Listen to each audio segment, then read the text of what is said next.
Explosion en vue, l'AAC doit quitter le sol congolais. Explosion diplomatique, la RDC, sous la houlette de Félix Tshisekedi, défie l'ordre établi à Arusha. Toute la puissance de l'AAC en jeu, Félix Tshisekedi rompt les liens avec l'AAC à Arusha, en envoyant Jean-Pierre Bemba en première ligne, le président de la RDC déclare la guerre diplomatique. Choc des titans à Arusha. Félix Tshisekedi refuse de plier, envoie Bemba en première ligne. Que se trame-t-il au sommet de l'AAC? Réponse choc à venir, Félix Tshisekedi esquive Arusha. Les dessous d'une décision inattendue. Pourquoi Bemba prend la tête de la délégation? Un coup de maître. RDC, géant africain indomptable. Le retrait des troupes de l'AAC du sol congolais et orchestré par Félix Tshisekedi sonne comme un hymne à la souveraineté. Un message fort ou un pari risqué, sécurité, climat, fédération politique, les enjeux brûlants à Arusha. Félix Tshisekedi joue sa carte maîtresse. La RDC prête à affronter l'avenir sale. Débat explosif en perspective. Il faut savoir aussi que l'EAC, outre la situation sécuritaire dans l'est de la RDC, étudie l'adhésion de la Somalie à l'EAC et les finances au sein de la communauté. Le sommet d'Arusha, en Tanzanie, se penchera également sur les préparatifs vers une fédération politique. Like, partage, commente et abonne-toi pour soutenir Sango News. Nous espérons que la prochaine étape est la sortie de la RDC de cette communauté haineuse de l'EAC.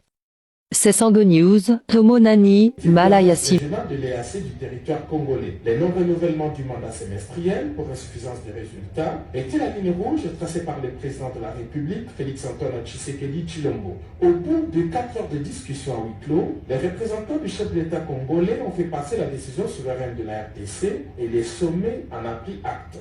Sous instruction de son Excellence Monsieur le Président de la République, Félix-Antoine Tshisekedi Tshilombo, la résolution qui a été prise ici, c'est que nous ne renouvellerons pas le mandat de la force régionale de la communauté d'Afrique de l'Est, donc qui expire le 8 décembre, et de son expiration, donc, nous devons avoir donc les modalités de désengagement de cette force. Bon, disons que ce qui a été recommandé, mais encore il faudra que nous, le gouvernement congolais, puissions tabler dessus, c'est qu'il y ait une rencontre entre la communauté d'Afrique de l'Est et la SADC, et les modalités de qui participeront en fonction des autres. D'ailleurs, c'est la RDC, bien sûr, parce que étant souveraine, la décision finale nous revient à nous. Donc, bref, il y aura une rencontre qui a été recommandée entre les deux blocs régionaux, auxquels d'ailleurs fait partie la République démocratique du Congo, pour voir justement les modalités pratiques du retrait et déploiement de la force de la SADC.